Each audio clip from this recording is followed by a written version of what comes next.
ಬೇರೆಯವರ ಕಟ್ಟಡ ಧ್ವಂಸ ಮಾಡಿದ್ರ ಮಾಜಿ ಸಚಿವ. ಯಾರದ್ದೋ ಬಿಲ್ಡಿಂಗ್ಗೆ ಮಾಜಿ ಮಿನಿಸ್ಟರ್ ಎಂಟ್ರಿ. ಮಾಜಿ ಸಚಿವ ಬೇರೆಯವರ ಬಿಲ್ಡಿಂಗ್ ಅನ್ನ ಧ್ವಂಸ ಮಾಡಿಬಿಟ್ರ. ಈಗ ಯಾರದ್ದೋ ಬಿಲ್ಡಿಂಗ್ಗೆ ಮಾಜಿ ಮಿನಿಸ್ಟರ್ ಎಂಟ್ರಿ ಕೊಟ್ಟಿದ್ದಾರೆ. ಮಾಜಿ ಸಚಿವ ಸಿಎಂ ಇಬ್ರಾಹಿಂ ವಿರುದ್ಧ ಎಫ್ಐಆರ್ ದಾಖಲು. ಅತಿಕ್ರಮ ಪ್ರವೇಶ ಮಾಡಿ ಕಟ್ಟಡ ಧ್ವಂಸಗೊಳಿಸಿದಂತಹ ಆರೋಪ ಗೋವಿಂದಪುರ ಪೊಲೀಸ್ ಠಾಣೆಯಲ್ಲಿ ಎಫ್ಐಆರ್ ದಾಖಲಾಗಿದೆ.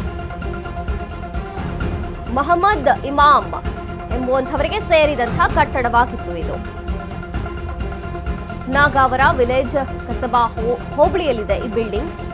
ಕಟ್ಟಡ ನಿರ್ಮಾಣ ವೇಳೆ ಇಬ್ರಾಹಿಂ ಅಕ್ರಮ ಮಧ್ಯಪ್ರವೇಶ.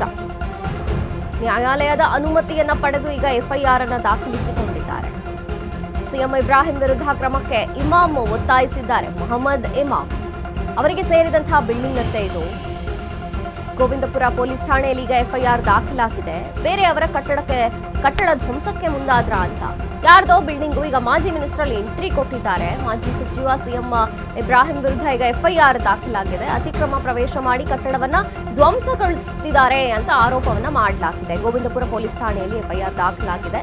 ಮೊಹಮ್ಮದ್ ಇಮಾಮ್ ಎಂಬುವಂಥವರಿಗೆ ಸೇರಿದಂತಹ ಕಟ್ಟಡ ಆಗಿತ್ತು ಇದು. ಆದ್ರೆ ಈಗ ನಾಗಾವರ ವಿಲೇಜ್ ಕಸಬಾ ಹೋಬಳಿಯಲ್ಲಿರುವಂತಹ ಬಿಲ್ಡಿಂಗ್ ಮೇಲೆ ಏನು ಆರೋಪ ಕೇಳಿ ಬಂತು.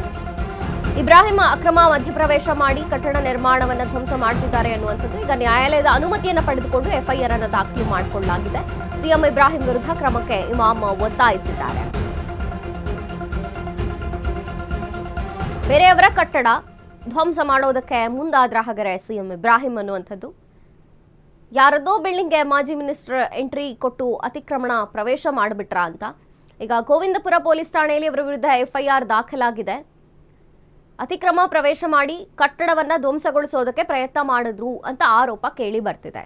ಗೋವಿಂದಪುರ ಪೊಲೀಸ್ ಠಾಣೆಯಲ್ಲಿ ಆ ವ್ಯಾಪ್ತಿಯಲ್ಲಿ ಈಗ ಎಫ್ಐಆರ್ ದಾಖಲಾಗಿರುವಂಥದ್ದು. ಈ ಬಿಲ್ಡಿಂಗ್ ಮೊಹಮ್ಮದ್ ಇಮಾಮ್ ಅನ್ನುವಂಥವರಿಗೆ ಸೇರಿದಂತಹ ಕಟ್ಟಡ. ಅವರೇ ಈಗ ಆರೋಪವನ್ನ ಮಾಡಿದ್ದಾರೆ ಮತ್ತು ಎಫ್ಐಆರ್ ಅನ್ನು ಕೂಡ ದಾಖಲಾಗಿದೆ. ಈಗ ನಾಗಾವರ ವಿಲೇಜ್ ಕಸಬಾ ಹೋಬಳಿಯಲ್ಲಿದೆ ಈ ಬಿಲ್ಡಿಂಗ್. ಮತ್ತು ಕಟ್ಟಡದ ನಿರ್ಮಾಣದ ವೇಳೆ ಇಬ್ರಾಹಿಂ ಅಕ್ರಮ ಮಧ್ಯಪ್ರವೇಶ ಮಾಡಿದ್ರು ಮತ್ತು ಕಟ್ಟಡವನ್ನು ಧ್ವಂಸಗೊಳಿಸೋದಕ್ಕೆ ಪ್ರಯತ್ನ ಮಾಡ್ತಿದ್ದಾರೆ ಅಂತ ಆರೋಪವನ್ನ ಮಾಡಿದ್ರು. ಈಗ ನ್ಯಾಯಾಲಯದ ಅನುಮತಿಯನ್ನ ಪಡೆದುಕೊಂಡೇ ಎಫ್ಐಆರ್ ದಾಖಲಾಗಿದೆ. ಈ ಬಗ್ಗೆ ಹೆಚ್ಚಿನ ಮಾಹಿತಿಯನ್ನ ಕೊಡ್ತಾರೆ ನಮ್ಮ ರಿಪೋರ್ಟರ್ ಅರುಣ್. ಎಸ್ ಅರುಣ್, ಈಗ ಗಂಭೀರವಾದಂತಹ ಆರೋಪ ಕೂಡ ಕೇಳಿ ಬರ್ತಿರುವಂತದ್ದು ಸಿಎಂ ಇಬ್ರಾಹಿಂ ವಿರುದ್ಧ ಕಟ್ಟಡವನ್ನ ಧ್ವಂಸಗೊಳಿಸೋದಕ್ಕೆ ಪ್ರಯತ್ನ ಮಾಡಿದ್ರು, ಅತಿಕ್ರಮಣ ಪ್ರವೇಶ ಆಗಿದೆ ಅನ್ನುವಂಥದ್ದು. ಏನಿದೆ ಹೆಚ್ಚಿನ ಮಾಹಿತಿ? ಮಂಜರಿ, ಏನಂದ್ರೆ ಬೆಂಗಳೂರಿನ ಗೋವಿಂದಪುರ ಪೊಲೀಸ್ ಠಾಣೆಯಲ್ಲಿ ಮಾಜಿ ಸಚಿವರಾದಂತ ಸಿಎಂ ಇಬ್ರಾಹಿಂ ಅವರ ವಿರುದ್ಧ ಈಗ ಒಂದು ಎಫ್ಐಆರ್ ದಾಖಲಾಗಿರುವಂತದ್ದು. ಕೋರ್ಟ್ ಅನುಮತಿ ಪಡೆದು ಪೊಲೀಸರು ಎಫ್ಐಆರ್ ಅನ್ನ ದಾಖಲು ಮಾಡಿರುವಂತದ್ದು. ಅಂದ್ರೆ ಒಂದು ಕಸ್ಬಾ ಹೋಬಳಿ ಗ್ರಾಮದ ಸರ್ವೆ ನಂಬರ್ ಇಷ್ಟಲ್ಲಿ ಏನು ಅವರ ಒಂದು ಕಟ್ಟಡನ ನಿರ್ಮಾಣ ಮಾಡ್ತಾ ಇರ್ತಾರೆ ಇಮಾಮ್ ಅನ್ನೋರು. ಅವರು ಕಟ್ಟಡಕ್ಕೆ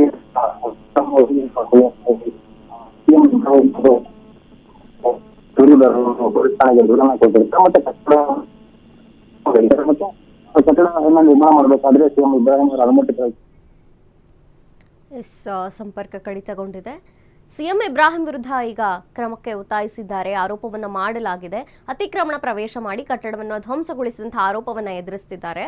ಗೋವಿಂದಪುರ ಪೊಲೀಸ್ ಠಾಣೆಯಲ್ಲಿ ಎಫ್ಐಆರ್ ದಾಖಲಾಗಿದೆ. ನ್ಯಾಯಾಲಯದ ಅನುಮತಿಯನ್ನು ಪಡೆದುಕೊಂಡೇ ಈಗ ಮಾಜಿ ಸಚಿವ ಸಿಎಂ ಇಬ್ರಾಹಿಂ ವಿರುದ್ಧ ಎಫ್ಐಆರ್ ದಾಖಲಾಗಿರುವಂಥದ್ದು. ಅತಿಕ್ರಮಣ ಪ್ರವೇಶ ಮಾಡಿದ್ದಾರೆ, ಕಟ್ಟಡ ಧ್ವಂಸಗೊಳಿಸೋದಕ್ಕೆ ಯತ್ನ ಮಾಡಿದ್ದಾರೆ ಅಂತ ಆರೋಪಿಸಲಾಗಿದೆ.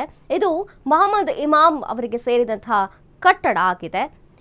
ಇನ್ನು ಮೊಹಮ್ಮದ್ ಇಮಾಮ್ ಅವರಿಗೆ ಸೇರಿದ ಕಟ್ಟಡವನ್ನ ಸಿಎಂ ಇಬ್ರಾಹಿಂ ಅತಿಕ್ರಮಣ ಪ್ರವೇಶ ಮಾಡಿ ನಾಗಾವರ ವಿಲೇಜ್ ಕಸಬಾ ಹೋಬಳಿಯಲ್ಲಿರುವಂತಹ ಈ ಬಿಲ್ಡಿಂಗ್ ಅನ್ನ ಧ್ವಂಸಗೊಳಿಸೋದಕ್ಕೆ ಪ್ರಯತ್ನ ಮಾಡಿದ್ದಾರೆ. ಕಟ್ಟಡ ನಿರ್ಮಾಣದ ವೇಳೆ ಇಬ್ರಾಹಿಂ ಅತಿಕ್ರಮಣ ಪ್ರವೇಶ ಅಂತ ಈಗ ಅವರ ಮೇಲೆ ಆರೋಪ ಕೇಳಿ ಬಂದಿರುವಂಥದ್ದು. ಕಂಪ್ಲೇಂಟ್ ಕೂಡ ರಿಜಿಸ್ಟರ್ ಆಗಿದೆ. ಈಗ ಕಂಪ್ಲೇಂಟ್ ದಾಖಲಾಗಿರುವಂಥದ್ದು. ಜೊತೆಗೆ ನ್ಯಾಯಾಲಯದ ಅನುಮತಿಯನ್ನು ಪಡೆದುಕೊಂಡು ಎಫ್ಐಆರ್ ಅನ್ನು ದಾಖಲಿಸಿದ್ದಾರೆ.